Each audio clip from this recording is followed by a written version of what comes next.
Hey everyone, welcome back to Manga Minute. I'm thrilled to share my latest recap video with you. If you missed the previous one, no worries, just take a quick peek in the description below for the link. Now, let's dive right in and enjoy. As he caught his breath, Dibor exclaimed, "Ha! That damned mushroom! I almost died!" while pulling himself out of the river. Curious and still shaken, Dibor asked, "Just what's with that thing?"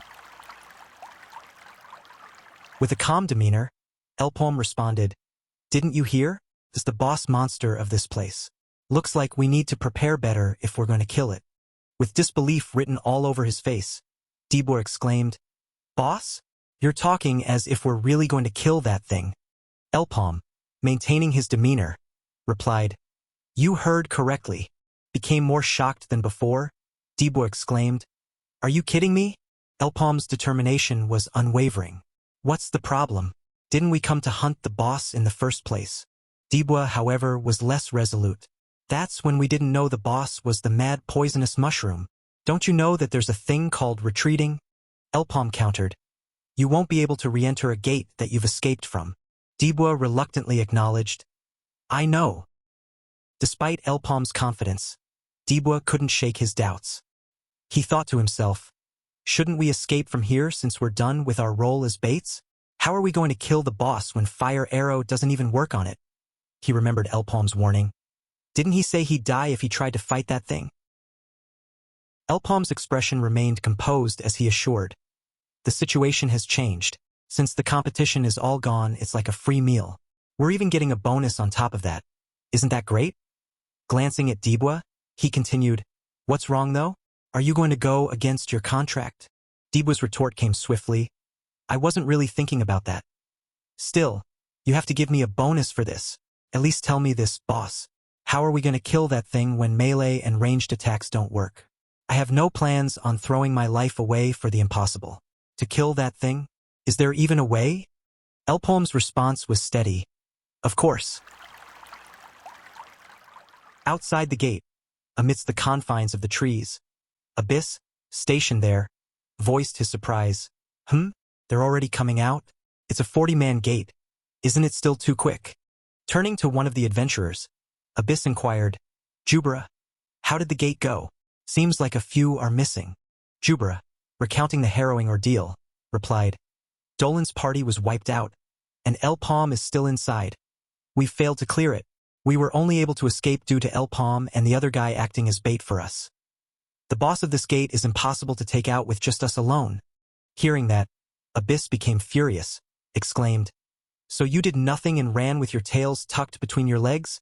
With Abyss' enraged response, Jubra attempted to explain, "The boss was the infamous mad poisonous mushroom. There was nothing we could do." But Abyss paid no heed to Jubra's explanation, firmly stating, "Let's go back." Concerned, Jubra interjected, "Sir Abby's? Wait. El-paume's party has yet to come out. Seeing that the gate is still active, they must still be alive." Abyss, however, remained grim, remarking, "They won't survive. It'll only be a matter of time. Didn't you say so yourself that the boss is the mad poisonous mushroom? If you want to wait, you guys can wait yourselves. I don't have the time." As Abyss departed from the gate, his bitter thoughts consumed him. Useless bastards. I guess. They were just unlucky. Continuing his contemplation, he muttered, "Two-circle killing a mad poisonous mushroom is impossible. That's a given. But I have no use for average adventurers like that. The type I want is someone who can overcome such things. Someone that can turn the impossible into possible." Meanwhile, inside the gate, El-paume's determination echoed, "Let's begin the hunt," as he launched his fire arrow magic from a considerable distance. "This boss monster is faster and sturdier than the ones we've faced before. On top of that, it even uses poison, which makes it a pain to deal with. In such a situation, it's best to keep our distance and attack it with an overwhelming ranged attack. But the fire arrow I can conjure currently won't be able to achieve that level of power. However, using telekinesis to spin the arrow at a high speed, this is something that only I can use in the world of Maple. It will drastically increase its piercing effect. Something that I came up with when I thought of a bullet. A skill that'll make the impossible possible." As the arrow closed in on the monster, El-paume utilized his telekinetic ability and shouted, "Revolver!" The arrow struck the monster, but not where El-paume had predicted. I was trying to pierce the head that holds its core in one go. Observing the monster still standing, he exclaimed in frustration, "Looks like I slightly missed. This has become more troublesome." On the other side, being attacked out of nowhere, the monster didn't idle for a moment, quickly charging towards El-paume. Seeing the approaching threat, El-paume swiftly calculated, "The main problem is the cooldown. It's pretty hard to use revolver while on the move. I have to end this before the boss can get up here." Launching his arrows towards the charging monster, El-paume's attacks mostly missed due to the creature's swift movements. As the monster closed in, El-paume shouted, "Ha! Now!" instructing Dibwa to activate the prepared rope trap. As Dibwa pulled the rope, it tripped the monster, causing it to fall into the swamp.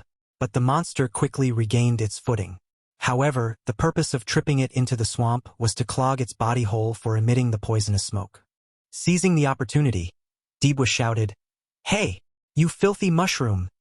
and swiftly launched his polearm, attacking the monster. With a mocking expression, he continued, "Finally, I can breathe a bit easier. The air is pretty refreshing. Shall we play now?" Assessing the situation from atop the hill, El-paume contemplated. With this, the conditions have been met, right? The core of the mission this time is to lure the monster to the swamp area, since the basics of the hunt is to nullify the prey's strengths. This should ensure the prey's strongest weapon to be nullified. Ready to confront the mushroom monster, Dibwa shouted tauntingly, "What's wrong? Are you feeling frustrated that all the holes on your face are clogged?" Wasting no time, Dibwa swiftly launched his tied rope polearm towards the monster and attacked it. The reason for luring the monster here isn't just to block the holes. The muddy swamp, for fast monsters like this, is the worst place. El-paume's strategic insight proved invaluable as the monster struggled in the mire. The monster retaliated swiftly, but the muddy swamp hindered its movements, allowing Dibwa to exchange blows with it. As planned, the monster's foot became firmly lodged in the mud.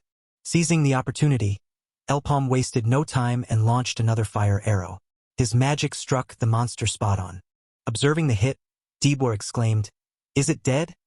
As he tried to assess the situation, anticipation thick in the air. Despite the onslaught, the monster remained standing strong, its resilience unwavering. Seeing the monster still standing, El-paume quickly instructed, "Aim for the core. It should be near the head." Dibwa swiftly replied, determination in his voice, "I know." He quickly launched his tied rope polearm, aiming for the monster's head with precision and force. As Dibwa launched his tied rope polearm, aiming for the monster's head with precision and force, the creature managed to block the attack and grab Dibwa's polearm with its hand. With the tied rope polearm in its grasp, the monster pulled Dibwa closer. Fortunately, El-paume swiftly intervened, utilizing his telekinetic ability to manipulate a large wooden log. With precision, he aimed the log towards the monster's head, rescuing Dibwa from imminent danger. Once Dibwa was out of harm's way, he wasted no time and launched another attack, seizing the opportunity presented. Meanwhile, El-paume conjured a curtain of muddy water, effectively blocking the monster's vision, further impairing its ability to defend itself. With the monster's vision obscured, Dibwa saw his chance and swiftly launched another attack, aiming directly for the monster's head. His strike was true, and with a swift motion, the attack decapitated the monster, bringing an end to the perilous encounter. As Dibwa panted for breath, gesturing a good job towards El-paume, they were both taken aback as the seemingly defeated monster surged back to life, launching a vicious attack towards Dibwa.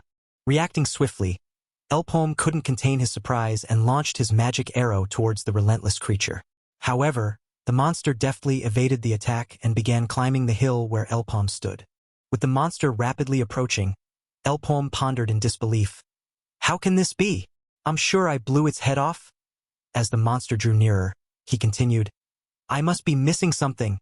I only have enough for one more fire arrow. There's no next time. I can't just shoot it anywhere." Meanwhile, Dibwa, overcome with frustration, muttered angrily, "Damn it! This is pissing me off." He swiftly launched his tied rope polearm towards the climbing monster, aiming for its leg. His attack struck true, severing the monster's leg. Despite this, the resilient creature continued its ascent, undeterred by its newfound lack of mobility.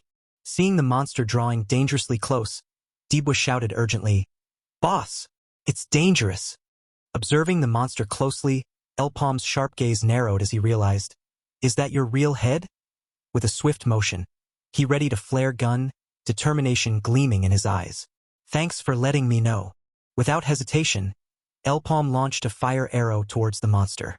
The attack hit its mark, sending the creature hurtling away from the cliff. As it crashed to the ground below, it exploded into a cloud of poisonous smoke, engulfing the surrounding area.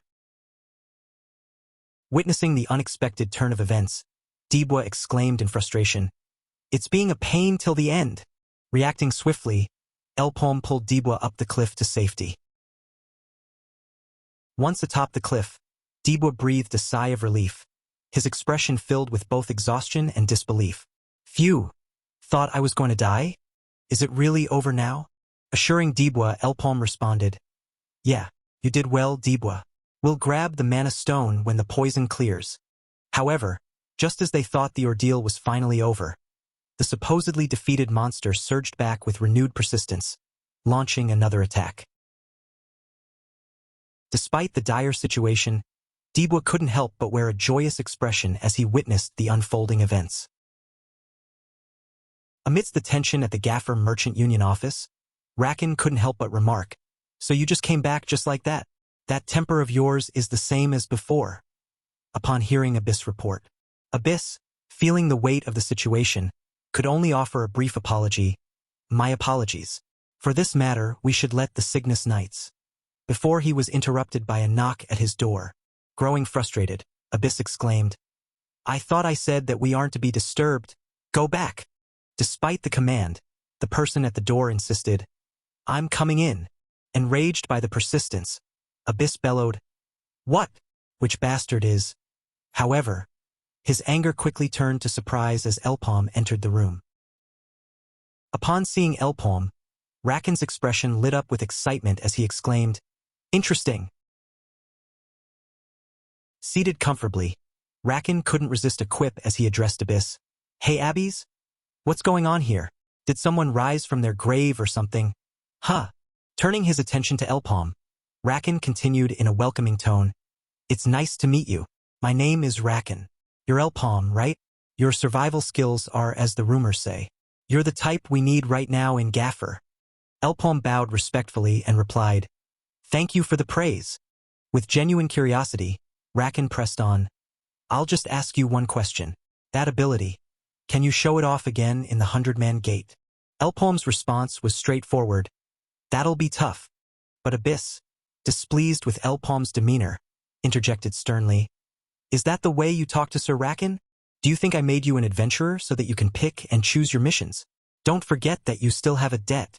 Unfazed by Abyss scolding, Rakan chimed in, "It's though you said, so not impossible, right? I don't like beating around the bush. I'll change my question. What do you want?" Dibwa couldn't contain his astonishment as he spewed out his drink. "What? 5 million meso per person. Since we're two, that's 10 million mesos. That's too much." Seeing El-paume soaked in drink, he continued, Sorry. Anyway, aren't you being too greedy? The ones who offered will decline for sure. It was our first big task in a while." Wiping his face, El-paume responded calmly, "It's not my problem. They'll be the ones to decide." Dibwa exclaimed, "Ha!"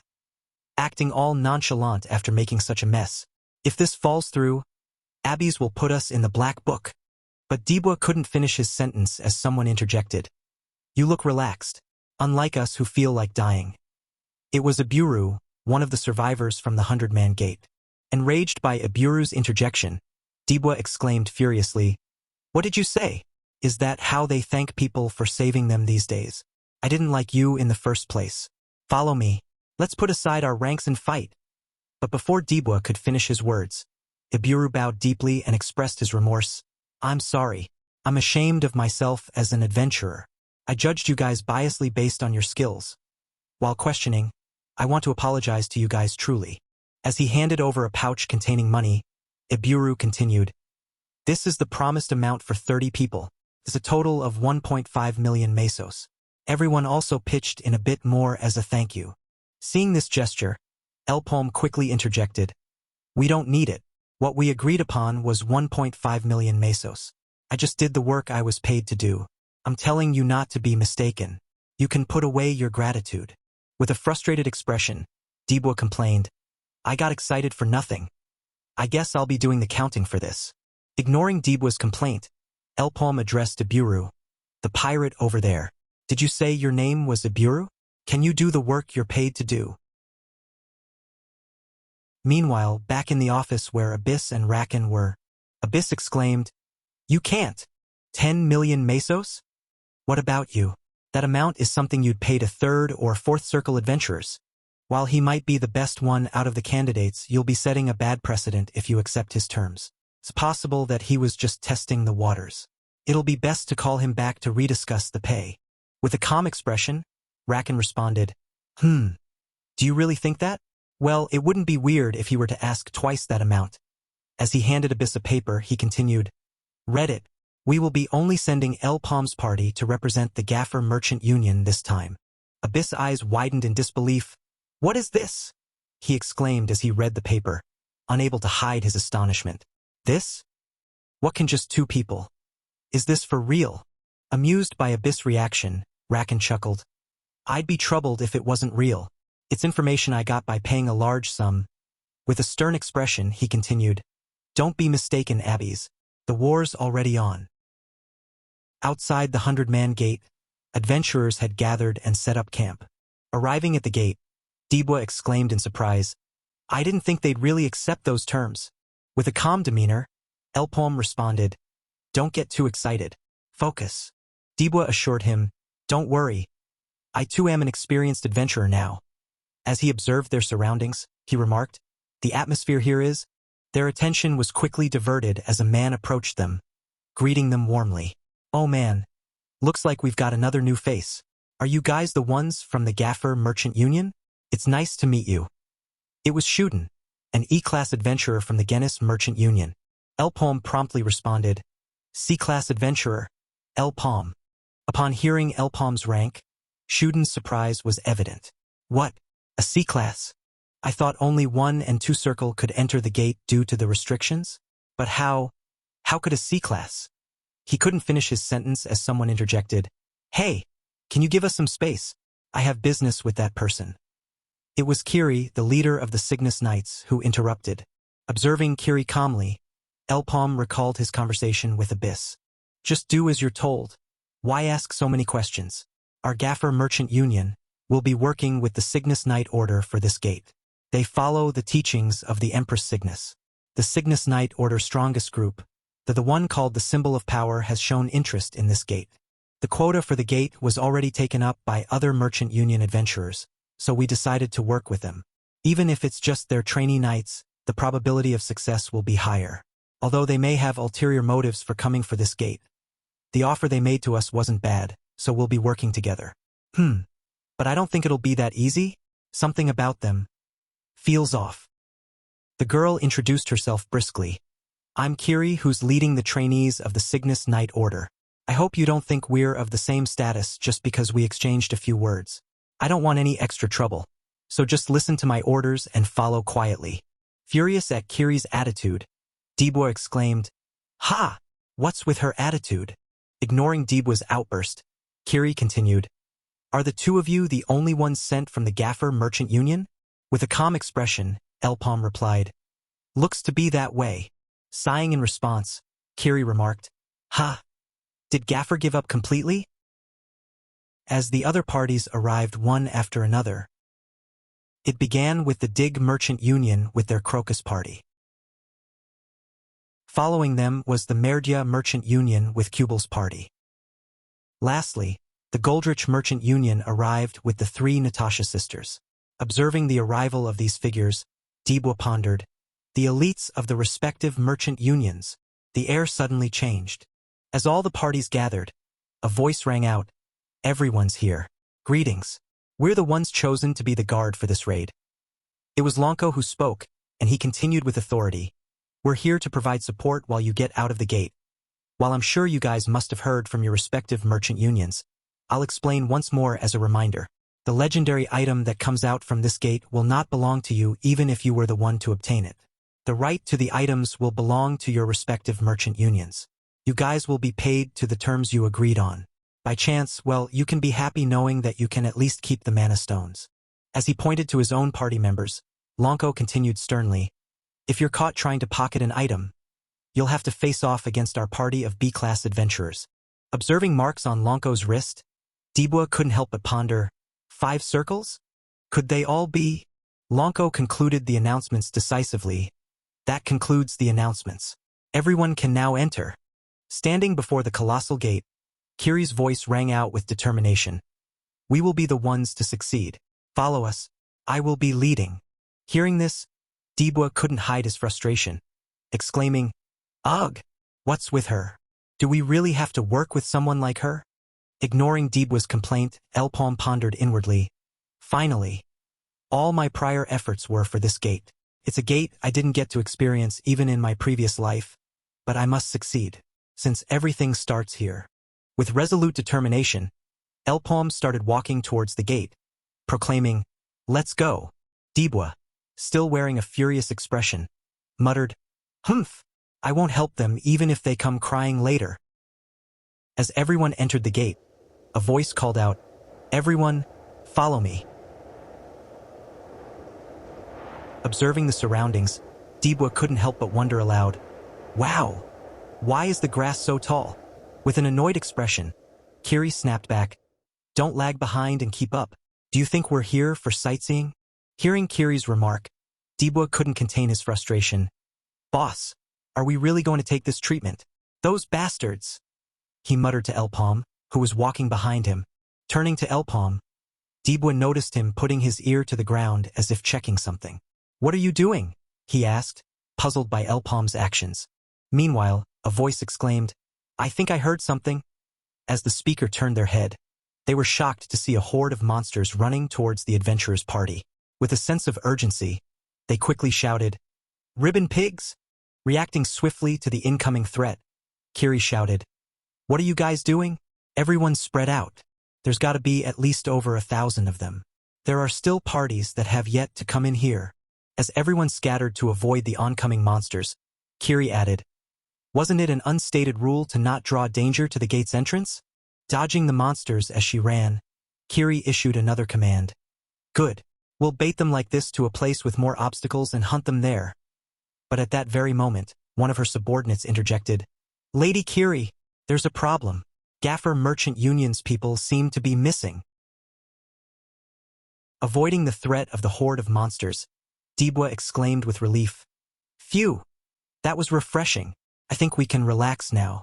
But how did you anticipate that the ribbon pigs would come stampeding? El-paume responded calmly. Based on my experiences, there are many herds of beasts that travel across plains like this. Ribbon pigs have an average body length of 2 meters. They're monsters with a violent personality and usually act in groups that consist of hundreds to sometimes even thousands of them. Although they're tough to deal with, they aren't impossible to hunt. It should be the same for the other merchant union guys. They'll probably try to avoid fighting since they don't want to waste their energy so early in the gate. Since nobody knows what monsters we'll run into in this gate. Recalling his past memories, El-paume's expression grew somber. There's no way it'll be over with just some ribbon pigs. Before my return, the raid for the Sleepywood 100-man gate resulted in a failure with all the adventurers dying. Concerned by El-paume's distant expression, Dibwa quickly remarked, What are you thinking so hard about? As Dibwa finished his words, at that very moment, his leg was struck by a rope, activating a trap. Luckily, he managed to avoid falling victim to it. The sudden assault of the trap left him momentarily disoriented. Whoa! What was that? A trap? Who would make something like this? He exclaimed, his voice tinged with a mixture of surprise and incredulity. Meanwhile, in another location, Babel expressed his disdain. Humph, how childish. I'm done clearing things up here. That should be the last of it. He had successfully cleared all the traps. Crocus, the leader of the party, cautioned, Don't let your guard down, Babel. While we may have set up some small traps, they're still dangerous enough to kill on the spot. Besides, they copied the way humans hunt. You can tell they aren't some regular monsters just by that. If these monsters have this much intelligence, then they must be the Hobbs. With determination, Crocus added, they're way more difficult to deal with. They're equivalent to a boss monster in a red gate. With this, we have an idea of what to expect. The difficulty of this gate is high for sure. Everyone would be dead without knowing if there weren't adventurers who aren't at my level around. We should make use of this situation.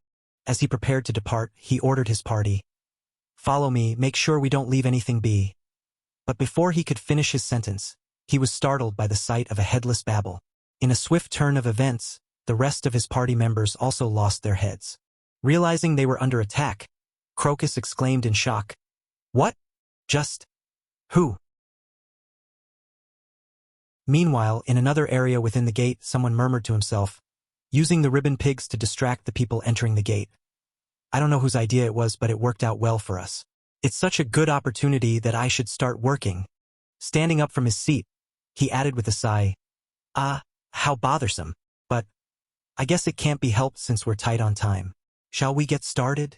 Approaching the Goldrich Merchant Union party, he continued, there's no use trying to move.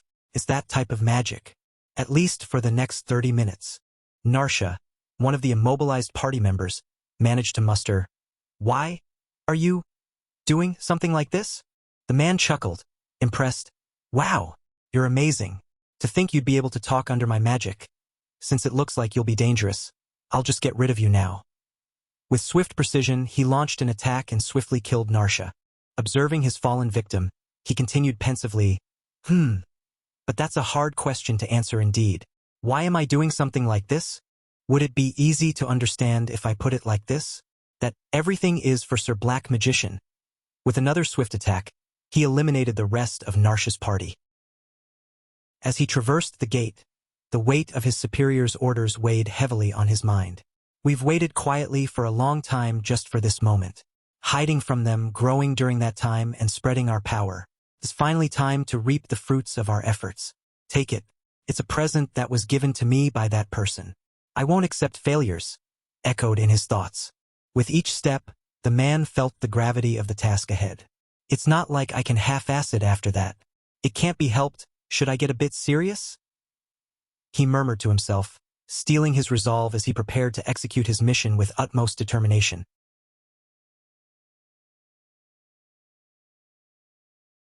In the heart of the jungle lay a formidable stronghold, the hideout of the Hob army. Enclosed within towering fences, watched over by vigilant sentries perched atop watchtowers, the stronghold was a daunting sight to behold. Hob guards patrolled the perimeter, their keen eyes scanning the surroundings for any signs of intruders. As he observed the scene with a disbelieving expression, Dibor exclaimed, What is this? You mean all of them are boss monsters? Remaining calm, El-paume responded. I'm sure I explained to you earlier that there's just one boss among them, having high stamina on top of being innately strong. Facing even one of them is risky. Not only that, it seems like they looted the items from the dead adventurers, so it'll be even more of a pain to deal with them, since some variants can use skills through the items. Dibwa's panic escalated as he exclaimed, What's with that? Isn't that just an army of adventurers then? And we're going against them with just the two of us? El-paume concurred swiftly. You catch on quick. Good job. Even more panicked, Dibwa insisted. Huh? No, what are you saying? I'm trying to point out that it'll be impossible with just us two. We need to go join up with Kiki or Kiri. Whatever her name is. El-paume responded calmly. Why? Didn't you want to work separately from them as well? Dibwa's answer came swift. That's because I didn't know about these monsters. Anyway, it'll be impossible with just us two. As Dibwa's polearm swung through the air towards the patrolling Hobbs, they deftly dodged his attack with surprising agility. As Dibwa's attack met with swift evasion from the Hobbs, frustration boiled within him. Ugh, really? He's doing this on purpose, right?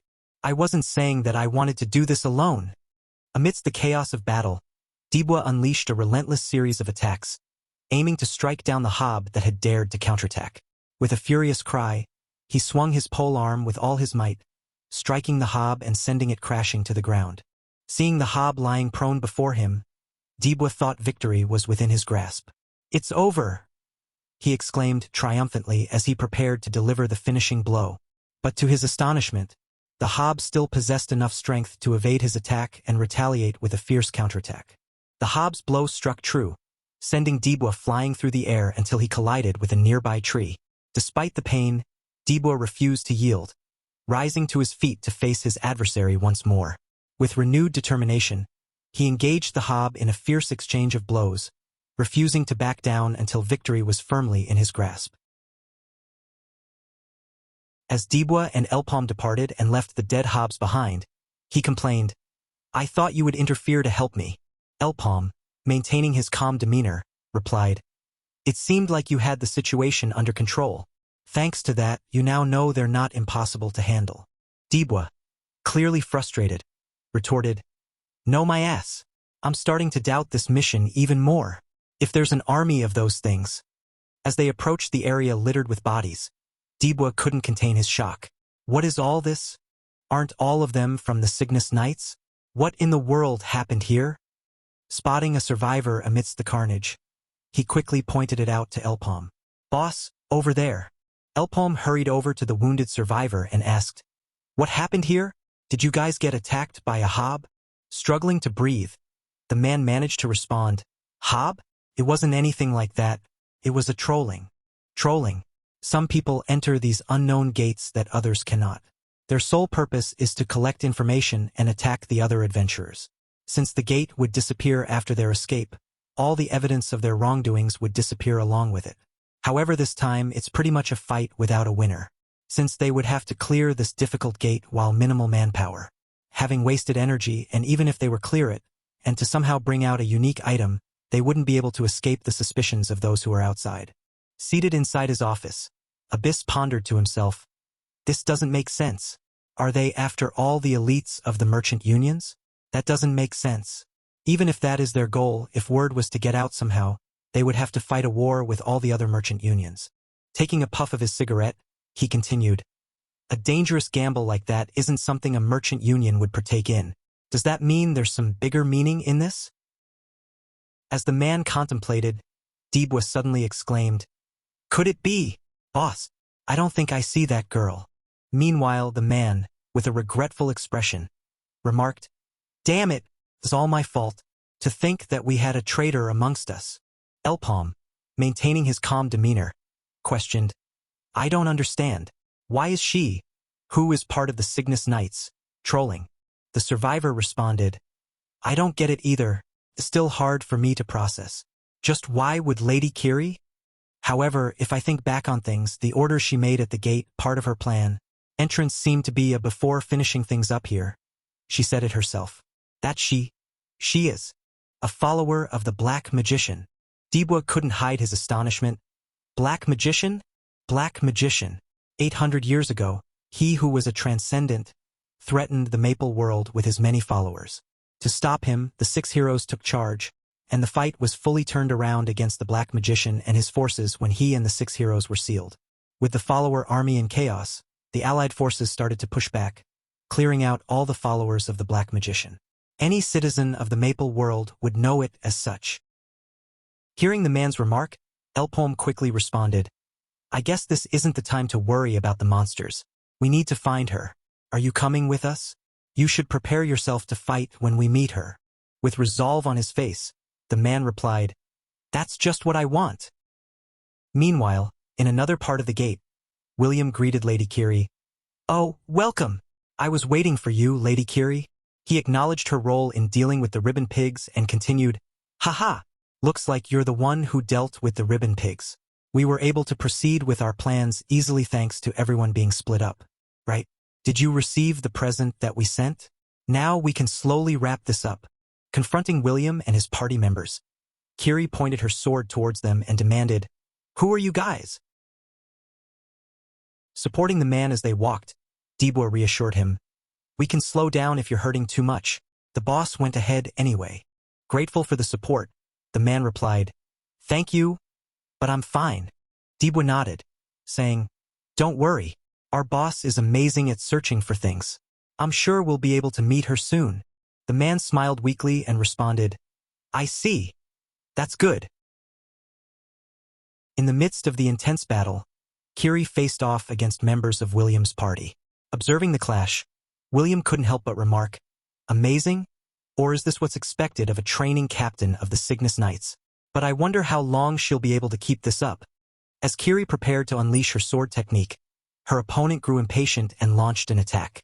However, with swift and precise swordplay, Kiri swiftly defeated one of her enemies.